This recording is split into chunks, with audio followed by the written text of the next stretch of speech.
Hello, everyone, and welcome to Snake Way to Anime. Now, before we begin, let me explain what this channel is all about and everything. So, on this channel, we explore certain theories and ideas introduced either by the way of fans or just the show of choice that we're examining. And I'll keep to a lot of Dragon Ball, but I also like to discuss other anime. I'm definitely an anime head. I've been watching anime for a long time.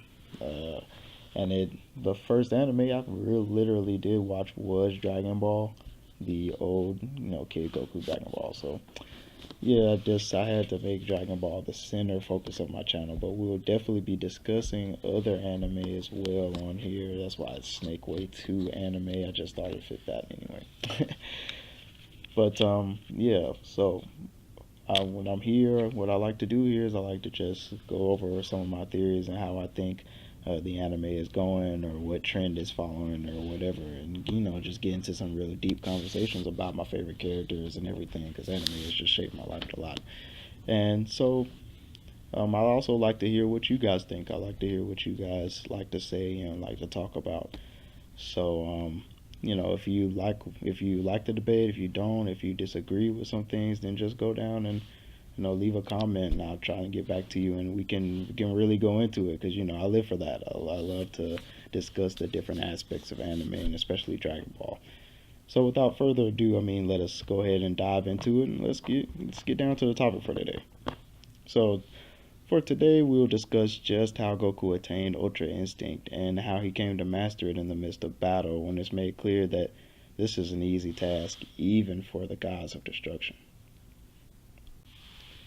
The simple answer would be to say, oh, Goku always pulls off these extreme transformations. What you mean, bro? You know what I'm saying? He always dig into the pocket, dig deep, come out stronger, and then beat the dude, beat some ass. But that's not necessarily true.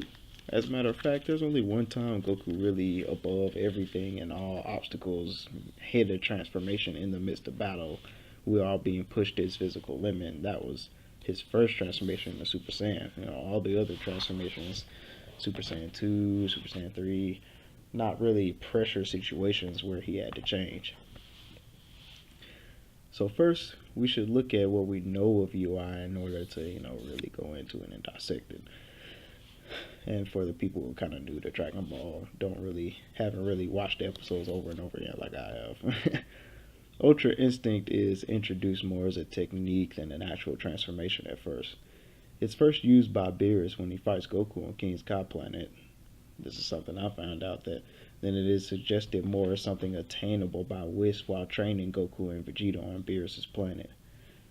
During the training, Whis effortlessly dodges the combined attacks of both Vegeta and Goku, and then goes on to scold them on how they are thinking too profusely on how to engage and deal with them instead of trusting their experiences and fighting reflexes. That is essentially the key to peaking in UI, in my opinion. I take it both Beerus and Whis was only using the defensive aspects of the form. So Whis was just sparring when he implemented it, and it's not clear if Beerus has ever mastered completely Ultra Instinct, as even Whis said Beerus masters with attacking without thought. Beerus even struggles with that form, so we don't know. Hey, Goku might be stronger than Beerus now. Who knows? I'm sure they're gonna have a little go at it, but that's another video for another day. Let's stay on topic. Let's try and stay on topic. So, as we go through the Tournament of Power and Goku's fight with Jiren, we see him take on more of a transformation, even with just the defensive aspect being used. Is it different when mortals attain the form, or is it the circumstances surrounding Goku and Jiren's fight? I believe that Goku's Ultra Instinct form has a glow about it and a different presence about it because of how he unlocked ability in the midst of Jiren's fight. So, but before we get into the meat of Jiren's fight with Goku in that first encounter, let's take a look at what I think is crucial in Goku's development of the ability. We're going to look at a previous fight before the tourney even starts. I want to highlight Goku's last encounter with my favorite Dragon Ball Super character that was introduced into the series, Hit. Now saying Hit is my favorite super character that was introduced. My favorite newest character. My favorite character in Dragon Ball is Vegeta. Just want that to be clear. You know, the Prince of Saiyans. You know, he gets a lot of beef for always being the prince and never a king, but you know, that's just a bunch of assholes. I mean, this planet was destroyed, guys. Come on, let's not be assholes about it. But anyway, in this fight, you know, Goku puts out an assassination contract on himself that will force him to get stronger by fighting Hit, who has become far stronger than Goku since the Tournament of Power, or between Universe 6 and 7. In this fight, he in order how he pulls it off, he gets Wiz to hit up, you know, Vados, and Vados hits up Hit, saying that she has an assassination and that is Goku. But really, it was Goku all the time who ordered a hit out on himself. Yes, this man is crazy. He ordered a hit on himself. I don't know what he was thinking, but you know, that's you, Goku. That's you. Especially getting my boy over here, because he definitely took his life. No jokes about it. I don't know what he was thinking, because you know, Hit's about that life, and he took his life in that initial encounter between them. But you know, that's not important. What's important is what Goku knew was crucial if he wanted to fight and defeat Hit and stand any chance of him at this point, was that he needed to increase the way he anticipates moves and dodge attacks, especially since Hit's newest measure of fighting comes from invisible lapses of his energy. This is when, you know, Goku starts giving Hit a run for his money. He's able to dodge Hit's attacks, anticipate them, and dodge them much easily. He's even able to sense and dodge the invisible attacks that Hit skips through times to send to him. He, in certain aspects during this encounter, he even closes his eyes completely. And to me, this is the first steps of Goku unlocking UI, when he's effortlessly dodging the attacks that Hit is sending through his time space, which is just insane to me. It's a really insane battle, and you really have to go and see it. It's one of the best fights. Goku's clashes with Hits are always the best in Super. It's really good. I think you should go back and see it. You got to find the episode if you haven't seen it. But anyways, let's get to the meat of the argument here. My theory, where it comes to the first clash that Goku has with Jiren in the Tournament of Power. In a desperate attempt to take out Jiren, you know, throughout his fight with Jiren, it's clear that he's getting dragged. You know, he can't compete. Even the Kaioken blue form can't compete. So, in a desperate last-ditch attempt, Goku charges a Spirit Bomb while Jiren kind of sit back and watching. He's just flexing on him. He's just like, "Yo, it doesn't matter how much energy you gather in there. Your little massive little light show over there is not gonna do anything, bro. I'm too OP for you." But you know, Goku does it anyway. He has to. So Goku does it. He throws it at Jiren, and Jiren, you know, of course, is able to dispel it. He pushes it back, and Goku and Jiren have this kind of tug of war thing that really puts a lot of strain on the Spirit Bomb attack itself. So much strain, in fact, that it ends up imploding among itself. And with the Goku losing the tug of war, he falls into the Spirit Bomb, and his energy clashes with the Spirit Bomb energy that he's gathered.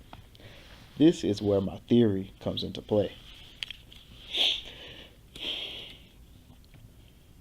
Ever since Goku attained Super Saiyan 3, he has needed to help elevate his powers from outside factors and sources. I have proof of this. When Beerus first appears on Earth, the only reason Goku is able to ascend to the heights needed to combat Beerus was because of the power given to him by his friends and family of Saiyan descent, i.e. Goten, Vegeta, Gohan, Trunks, and even the unborn Pan, which don't really get how that happened, but okay. So as we know, the Spirit Bomb is a collection of energy from outside sources not belonging to Goku. He can collect it from plants, other mortals, and gods if they're willing to give it to him, even across space and dimensions. Yeah, the Spirit Bomb's good, even though it never works, but it's really a good move. When the Spirit Bomb collapses and sort of implodes on itself, Goku's energy clashes with the expanding energy of what he absorbs. All the combined force in the Spirit Bomb brought out a new state of Goku's abilities, in which his body has subconsciously defended himself from his own attack. Ultra Instinct didn't really make Goku stronger to me per se, it just improves the effectiveness of his abilities, movements that he implements. Which describes this best after it happens, albeit not really in depth, and he kind of throws it away as a guess comment. He even says that he's guessing what propelled Goku into that state, but we gotta take what Whis takes into account. I mean, he trained Beerus, he's training Goku, he's training Vegeta. Whis is kind of one of the OP angels probably. Angels. Why Toriyama put it in there if it didn't mean anything? So definitely got to take what Whis says into account right there. Of course, once Goku has reached a new state, he usually has little difficulty attaining it again.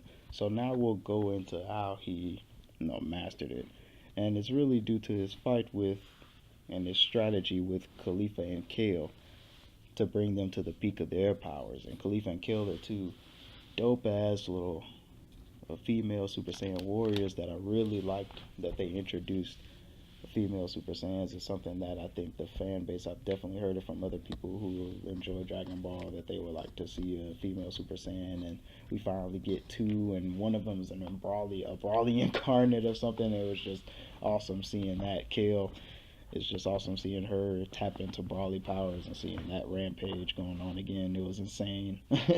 Man, then to compete with Goku even more because they're tired of Goku toying with him, they fuse each other's powers with the Batara rings that they were given before the tournament actually started. And they become Kefla. And Kefla is really able to push Goku beyond his limits to that physical. Not only so, once Kefla pushed the fusion of Khalifa and Kale, pushed Goku to his limits, he is able to enter Ultra Instinct once again. Not only this time is when he enters Ultra Instinct, not only this time is he speaking freely with much more control, but he can even successfully execute counters and the UI, and he brings out the Ultra Instinct Kamehameha to gain the upper hand and win the battle. How do you gain control of the form so quickly in one fight? Well, let's just go back to say one, Goku is stupid, but he is a fighting genius, and it's one of those things where another thing that they adapt with Goku. Dragon Ball kind of started that trend of a dumb main character being an absolute fighting genius, and Goku is a fighting genius. He can pick up things very quickly and very easily. We can go back to Dragon Ball. He picks up the Kamehameha after seeing it one time.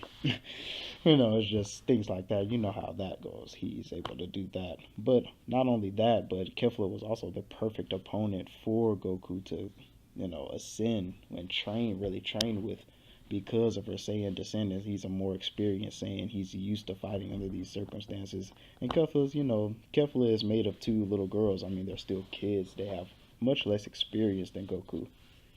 So during the transformation, this gives Goku a natural advantage. Kefla is less experienced and less even killed than a Jiren, per se, or a Hit. So, but her powers in the fusion form of Kefla still rival the power required to push Goku. This allows someone as experienced as Goku a little wiggle room and freedom with his movements, allowing him to get an attack in UI against a frenzied Kefla, who basically at that point is just throwing a huge temper tantrum at why she can't hit Goku and just starts throwing around her power everywhere, trying to take the whole stage down. But in doing this and defeating Kefla in the way that he did in an attack variant and countermeasure, it was a huge way of understanding Goku and how to push to that next level of mastering Ultra Instinct. So, I suspect that with everything going down right now in Dragon Ball, I suspect that this is probably one of the last arcs. Maybe I'm thinking the second to last, and there's one more after this one, where Goku has finally reached the peak of his transformations. I mean, let's be real. I mean, when you can literally master the flow of battle, then I just don't see where else is possible to go as far as new transformations and new levels. I have theories on content of the next arc, and we'll be delving out those theories at another time. But to wrap this conversation up, I would just like to say, Goku unlocked Ultra Instinct similar to how he awakened his God mode initially in the beginning of the series. This can be even applied to other aspects of where he reached the peak of Super Saiyan 4 and GT he would oftentimes gather in energy from his friends and family in order to power himself to defeat an opponent even when he unlocks Super Saiyan 4. But this is Super, so we don't need to talk about GT because GT is just, well, like I said, it has moments. But GT is really a lot of garbage to me. You can, I don't know. There's some people who like GT. I don't like GT. But I'm going to cut my analysis here. Been rambling on a lot, but I would love to talk, debate, and learn more from whoever's listening, whoever wants to chime in. Um, I would like to thank you all for watching. Thank you all for listening. I can't wait to put out so much more material. This is just the beginning of my channel, and I really hope I can make some great things happen. There's so much more to Dragon Ball now, so much more to the series, and there's a lot going on in anime that we'll discuss in different parts and different shows. So don't forget to like, subscribe, leave some comments. I would love to get in some debates. I love to hear from everybody or whatever that's listening.